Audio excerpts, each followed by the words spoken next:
Hi guys, welcome back. So what a phenomenal game. Ireland do it 12-23 against New Zealand. This matchup between these two teams is the best of recent times. What a rivalry. Sets up that finale next week. It's going to be absolutely awesome. Pop down all the comments below because there's plenty to talk about. So let's get stuck into this game, bring up some of the key moments and also some of the talking points of the game. And it's Ireland that hit the ground running once again. They know exactly what they're doing. They are so well coached, it's ridiculous.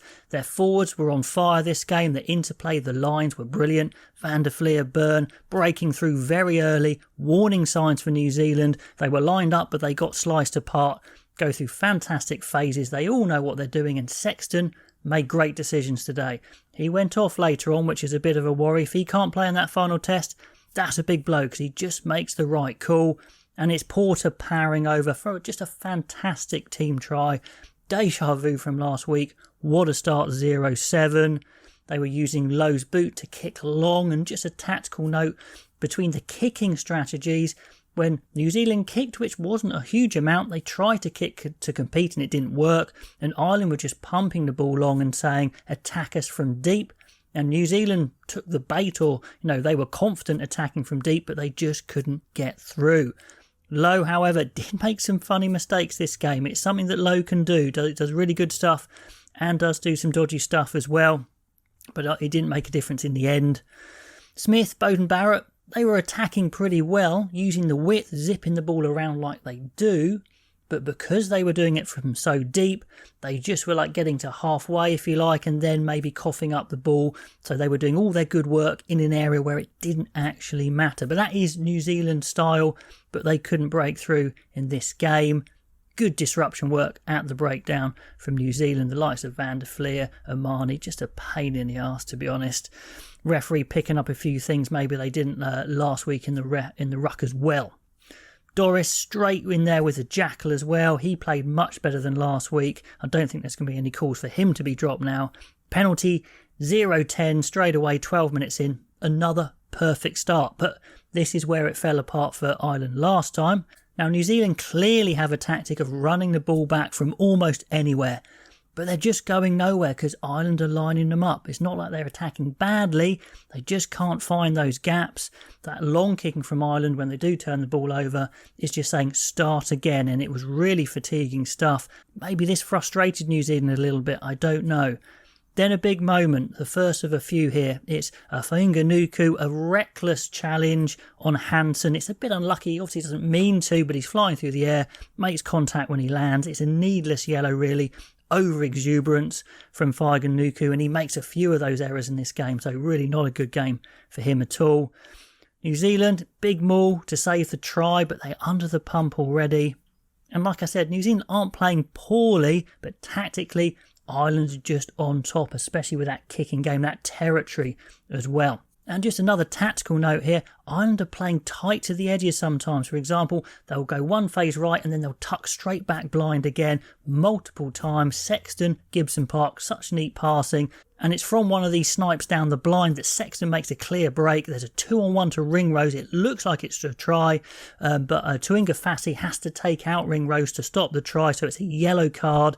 So more indiscipline from desperation, if you like, in defence from New Zealand. So that's killing them at the moment. Down to 13 men. Ireland really need to score. They don't, to be fair. It is great, fantastic defence from New Zealand. Really committed. You can't fault their heart, that's for sure. But the discipline is absolutely killing them. And it's on 30 minutes, the red card. Ta'avo leads with his head in an upright tackle. And if you tackle upright and you lead with your head, these things can happen. It just has to be a decision. You have to go lower. Coaches have to tell them to go lower. It's not just New Zealand. Everyone does it. But this is what happens. So they're down at least to 14 men for the whole game. But of course, the yellow cards as well makes it even worse. To Ireland, they're camped there in the 22 versus 13 men. New Zealand, it looks like they've completely lost their heads. They're giving away obvious penalties. It looks like even more yellow cards may be coming. And just a little note here, a clever call on 32 minutes. And this is actually very significant. Sexton has a look at the situation, calls a scrum, and New Zealand have to make a decision because they've got to bring a front rower on, even though it's uncontested scrums. Who do they take off? Now, instead of maybe Sam Cane coming off, the captain stays on, they take their best player off, Ardy Severe, thinking they can get him back on later. Now, Ireland don't score from this extra man play, but what it means is they can't get Severe back on. They try to get him back on. There's a conference and they say, well, no, he was taken off so you could get the replacement prop on. He was the last off, so he cannot come back on for the whole game. Their best player is now off. He's not injured. He's off for the whole game. An absolute killer. Who knows if it would have made a difference, but my God, you probably want the best forward in the world on for the whole game. Now, the last few minutes of the first half just shows New Zealand's resilience, because it's been chaos for them. Tactically, it's been a disaster. Discipline, it's been a disaster.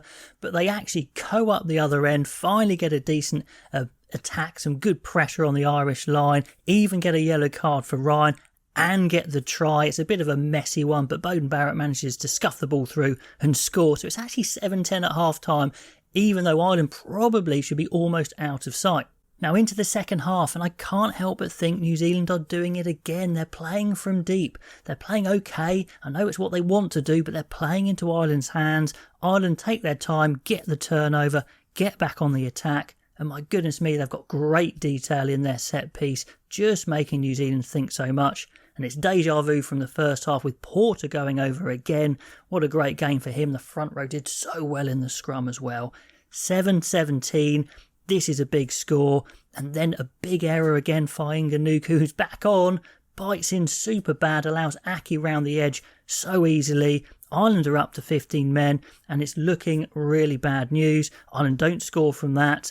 Jordan's on for Fainga'anuku after that, which is no surprise, like I said, with that other shocker, but they cannot get Surveyor on. Of course, that ship has sailed. Now, all Ireland need to do is keep the pressure on. Van der Fleer and Byrne do that fantastically well. They get a penalty, brilliant interplay from Byrne. They look like they've got New Zealand on the ropes.